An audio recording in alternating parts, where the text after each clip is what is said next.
একজন হত দরিদ্র চাষি ভাই খুব কষ্ট করে নিজের বাড়ি থেকে দূরে নদী থেকে দুটো বড় বড় কলসি, মাটির কলসিতে জল ভরে কাঁধে করে নিয়ে আসতো বয়ে বয়ে।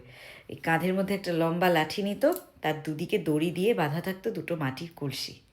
সেই মাটির কলসি একেবারে টুবু টুবু করে ভর্তি করে সে খালি পায়ে গ্রামের কাঁচা রাস্তা ধরে খুব কষ্ট করে ভার বহন করে দুটো কলসি ভর্তি করে জল আনতো, যাতে সে একটুখানি চাষবাসে কাজে লাগাতে পারে, কারণ তার আশেপাশে কোনো সেরকমভাবে জলের ব্যবস্থা ছিল না।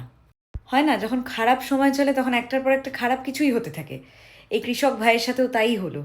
তার একটা মাটির কলসি কেনার ক্ষমতা নেই, কিন্তু একটা মাটির কলসি ফেটে গেল, ফাটল ধরে গেল, হাত থেকে পিছলে পড়ে গেল জল ভরতে গিয়ে। এবার চাষি ভাই দেখলো, ভালো করে কলসিটা দেখলো, দিয়ে জল ভরলো আবার ওই ফাটা কলসিটায়, দেখলো যে টপ টপ টপ টপ করে জল পড়ছে, কিন্তু কাজ চলে যাবে, কারণ আমার কাছে তো অত টাকা নেই যে আমি আরেকটা মাটির কলসি কিনতে পারবো, তো এটা দিয়েই আমাকে কাজ চালাতে হবে। তো সে মন খারাপ না করে বরং ভালো করে ঝেড়ে ঠেড়ে ওই ফাটল ধরা কলসিটার মধ্যেই জল ভরে গোটা রাস্তা জল নিয়ে আসলো। আরেকটা কলসি তো ভালো রয়েছে।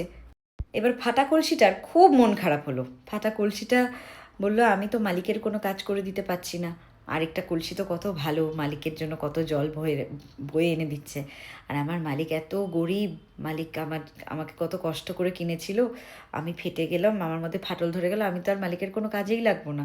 মালিক এত কষ্ট করে জলটা নিয়ে আসছে, আর আমি টপ টপ টপ টপ করে গোটা রাস্তায় জল ফেলেই দিচ্ছি, অর্ধেক জল। বলে সে তার মালিককে বলল যে, মালিক, আমি তো আপনার কোনো কাজেই লাগছি না, তাহলে এখন আমি কি করব? আমার যে বড় কষ্ট হচ্ছে আপনার জন্য। ফাটা কলসিটা তার মালিককে অনুরোধ করলো যে, আপনি আমাকে পাল্টে ফেলুন, আপনি একটা যেভাবেই হোক নতুন কলসির ব্যবস্থা করুন, আপনার এত পরিশ্রম আমার জন্য নষ্ট হয়ে যাচ্ছে মালিক। মালিক বলল, শোন, তোকে দিয়েই তো এতদিন আমি জল ভরেছি, তোর জন্যই তো আমি এতদিন ধরে করে দুটো খাচ্ছি, খেতে পাচ্ছি, তোকে আমি পাল্টাবো না।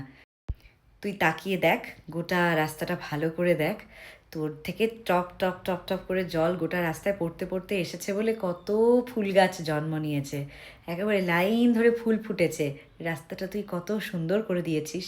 যেই এই রাস্তাটা দিয়ে হেঁটে যাচ্ছে তারই মনটা কি ভালো যে হয়ে যাচ্ছে, তার যে কি ভালো লাগছে। তোকে কে বলেছে মন খারাপ করে থাকতে? দেখ, কে বললো তোর দ্বারা কোনো কাজ হয় না? তোর জন্য এই এতগুলো ফুল গাছ জন্ম নিয়েছে। তাই নিজেকে কখনো ইউজলেস ভাবতে নেই। যতই আমরা মনে করি আমাদের দ্বারা কোনো কিছু হবে না, আমার দ্বারা ওই কাজ হবে না, সেই কাজ হবে না, আমার দ্বারা আর কিছুই হবে না, আমার ভবিষ্যৎ অন্ধকার, না, আমাদের দ্বারা সেই কাজ সম্ভব যেটা আমরা নিজেই জানি না। আমরা নিজেই নিজের পরিচয় বুঝতে পারি না যে আমাদের দ্বারা কী হতে পারে, আমাদের ভেতরে কী লুকিয়ে আছে। নিজেকে আর ইউজলেস ভাবা চলবে না।